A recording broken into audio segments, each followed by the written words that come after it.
Hello বন্ধুরা, আমি শুভ্রনীল একটা আপডেট নিয়ে চলে এলাম। তোমরা দেখেছিলে যে এর আগের দিন আমি একটা ভিডিও করি যেখানে বলি যে ইয়াশ দাশগুপ্ত ছোট পর্দায় ফিরছে।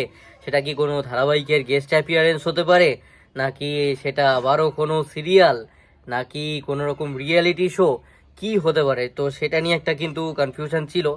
জানলেও তো তারকাদের আগে বলে দেওয়া যায় না, তো অনেকেই সেখানে অবশ্যই তোমাদের মধ্যে থেকে গেস করে নেয় যারা বুদ্ধিমান, যে সেন্টিমেন্টালের কিন্তু ওয়ার্ল্ড টিভি প্রিমিয়ার হতে চলেছে। তো ফাইনালি জাস্ট কিছুক্ষণ আগেই ডেটটা অ্যানাউন্স করে দেওয়া হয়েছে। 24শে নভেম্বর 2:30 থেকে স্টার জলসায়, রবিবার দিন 24শে নভেম্বর 2:30 থেকে স্টার জলসায় সেন্টিমেন্টাল ছবিটার কিন্তু ওয়ার্ল্ড টেলিভিশন প্রিমিয়ার রয়েছে। তো যারা যারা সিনেমা হলে দেখার সুযোগ পাওনি অবশ্যই সিনেমাটা দেখে নাও। আর দেবে নাই বা কেন, স্টার জলসার কিন্তু একটা ভালো টিআরপি জেনারেটর কিন্তু ইয়াশ দাশগুপ্ত।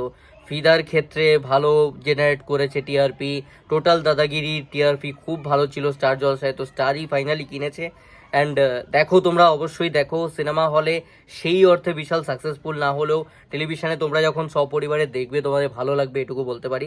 আমি প্রিমিয়ারে ছিলাম, আমি ছবিটা দেখেছি। তো সিনেমাটা খারাপ সিনেমা নয়, ভালো অ্যাক্টিং হয়েছে, ভালো একটা কমার্শিয়াল ছবি অনেক দিন পর তৈরি করা হয়েছে।